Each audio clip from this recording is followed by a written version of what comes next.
Hola a todos. En esta ocasión lo que vamos a ver es un poco las características que tienen que tener un currículum vitae, qué es un currículum vitae, entre otras cuestiones.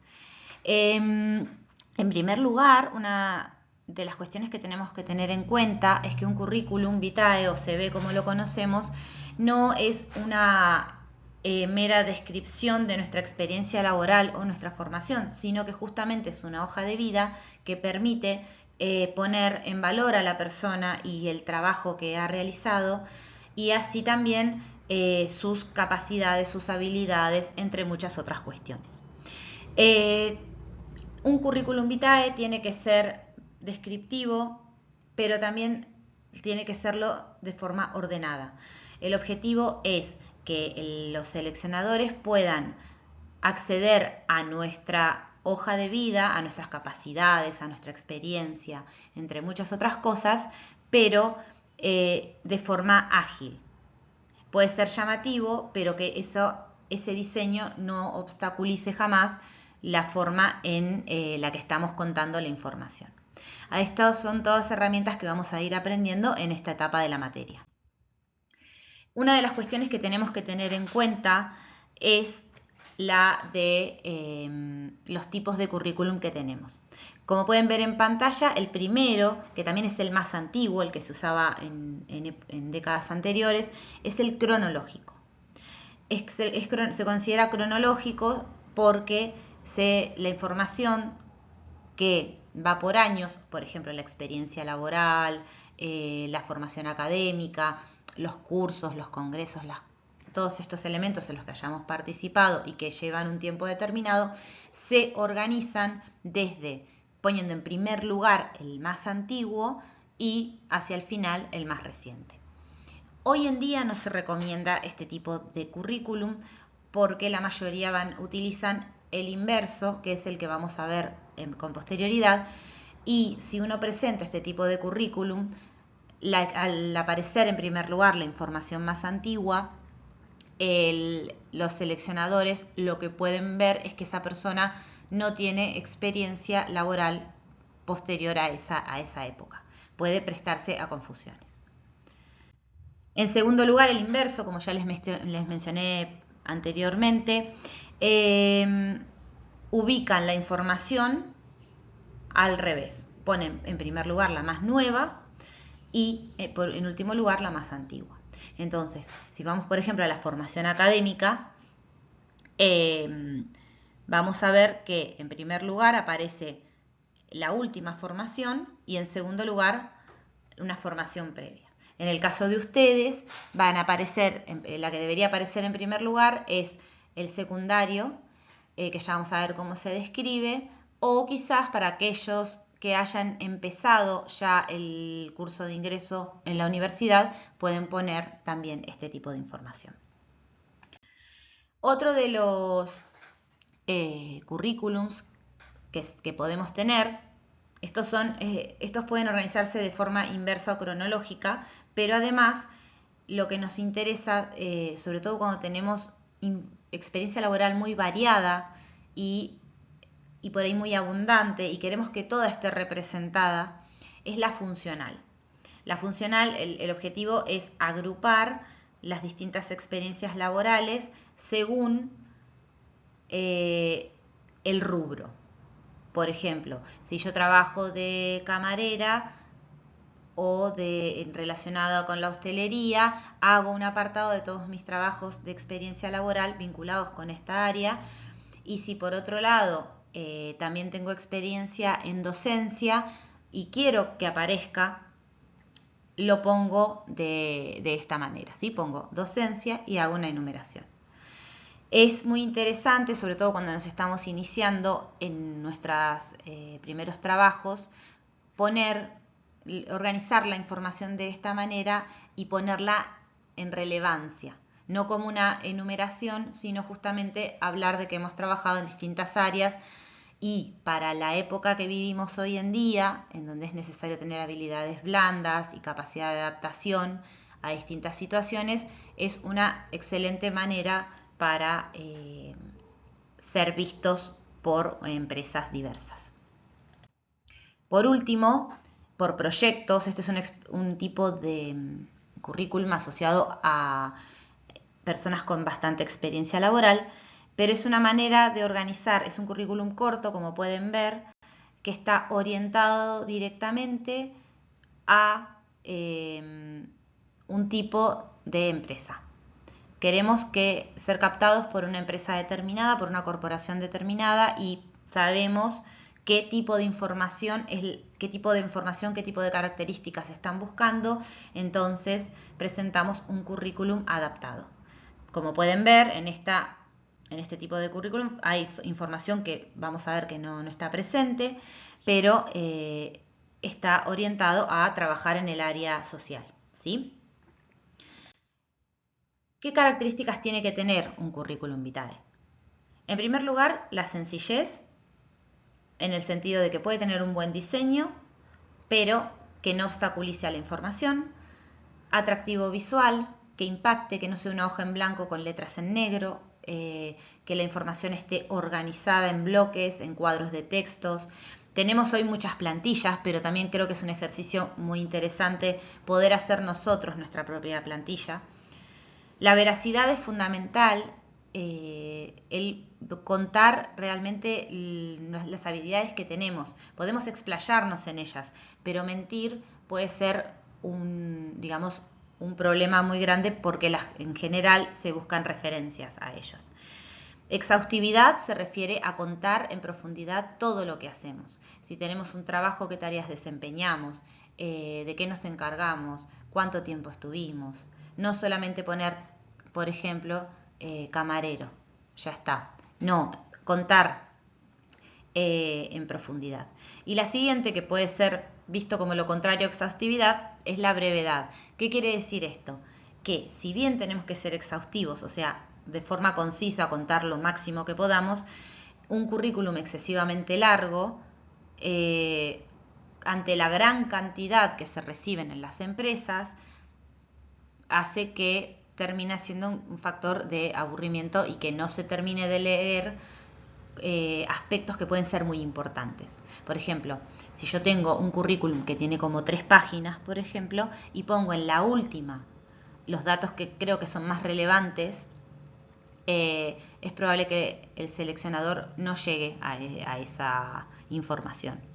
Entonces tenemos que aprender a organizar la información de tal manera que entre, de ser posible, en una hoja. Esto es difícil, pero hoy en día tenemos varias estrategias para poder poner más información sin necesidad de ponerla en la hoja, como es el caso de los códigos QR. Con respecto a los primeros currículums, que es de hecho lo que vamos a trabajar, tenemos que entender que vamos a trabajar en la formación de un currículum junior. Ninguno de ustedes tiene una gran experiencia laboral y su formación académica es muy buena, pero va a ir creciendo seguramente con el tiempo.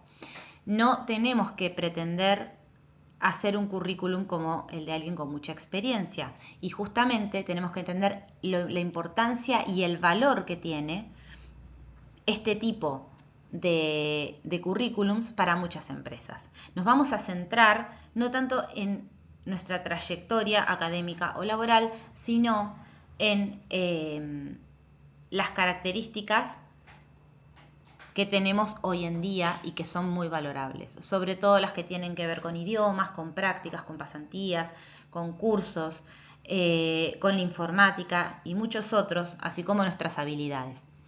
Esta es una buena oportunidad también, el ejercicio del currículum, para ver en aquello que queremos potenciar o mejorar.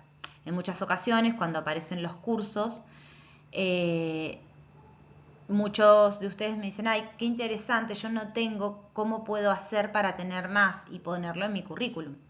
Bueno, hoy en día hay muchísimos cursos online que son gratuitos y que nos dan certificación.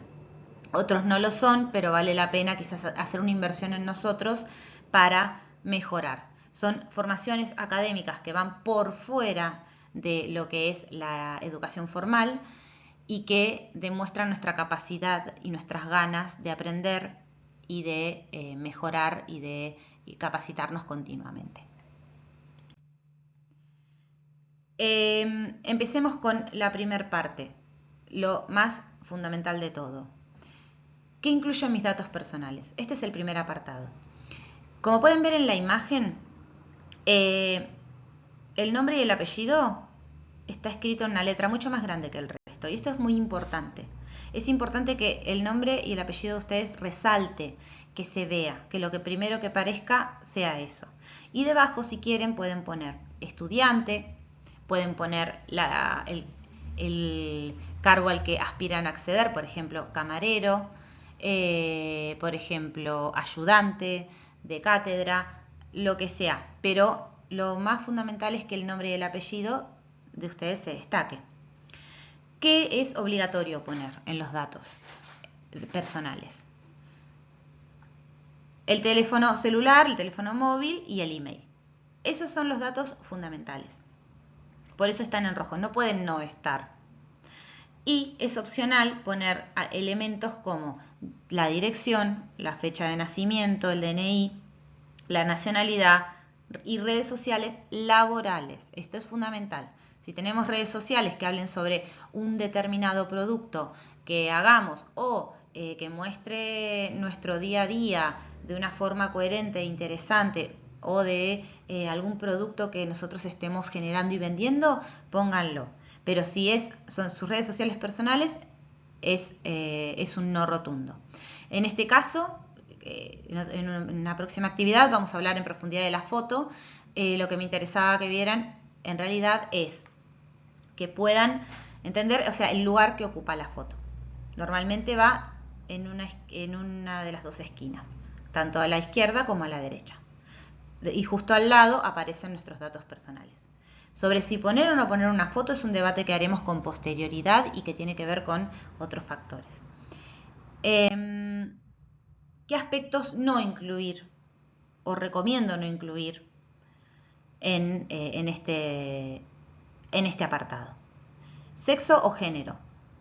Si ponemos una foto, lo más probable es que la empresa lo descubra por sí mismo, pero no es necesario ponerlo.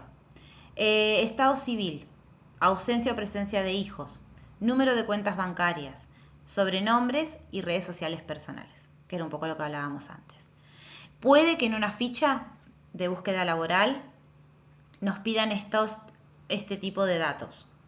Entonces va a ser nuestra elección el decidir si queremos trabajar o no para una empresa que pide este tipo de datos. Hoy, en el día de hoy, no es algo que en una etapa previa, como es la de entregar un currículum vitae previo a la entrevista, nos pidan. Después, una vez que nos anotamos y que estamos contratados, nos preguntan estas cosas. Pero previamente no debería de hacerlo. Otra de las cuestiones que es importante es cómo poner la información. Y aquí vamos con la exhaustividad. En primer lugar, siempre es importante poner un título. En los currículums tenemos que organizarnos por títulos y subtítulos. Titulación y formación es uno de los primeros que vamos a poner, sobre todo cuando no tenemos experiencia laboral. Entonces, les puse en violeta algunos ejemplos para que vean cómo sería la información y qué información tiene que estar en negro. Así que, comenzando, tenemos en primer lugar el título. En el caso de ustedes puede ser bachiller con orientación en ciencias sociales, naturales o económicas. ¿Qué institución es? Colegio Atlántico del Sur, por ejemplo, puede ser otro. Estado, finalizado, en curso. Y el año de egreso si está finalizado. El lugar, en el caso de ustedes, Mar del Plata, Buenos Aires, Argentina. Y así con todos los otros elementos o formaciones que tengamos. La formación, siempre hablamos de la formación académica formal. En este caso se ponen títulos de grado de secundario, terciario, universitario y de posgrado y doctorado. No van en formación los cursos de inglés, por más que tengamos titulación, eso va en otro lugar. Los cursos en general, o formación aparte de aquella que tiene que ver con las que ya mencioné. Por ejemplo, si alguno de ustedes estudia en el conservatorio, no es en esta instancia parte de la formación. Es un curso o es una formación paralela, ¿sí? Vamos a pensar ahora entonces para poder empezar a trabajar una actividad en donde vamos a pensar en el diseño. En esta primera instancia vamos a usar una hoja en blanco y vamos a decidir, teniendo en cuenta las recomendaciones de este video, qué tipo de currículum queremos tener. ¿Qué tipo de currículum? Si es cronológico, inverso, funcional o por proyectos o mixto, ¿sí? Porque es posible combinar más de uno. Y vamos a justificar nuestra elección. Vamos a comenzar a redactar los datos personales y nuestra formación siguiendo la información dada. En el módulo de la materia tienen también un ejemplo en papel que ustedes pueden usar e incluso rellenar. La foto y la imagen en esta instancia no es necesaria, pero podemos ir pensando cómo nos gustaría que nos vean nuestros futuros seleccionadores. Hasta acá entonces el video de hoy. Lo pueden ver todas las veces que les haga falta y nos vemos en clase.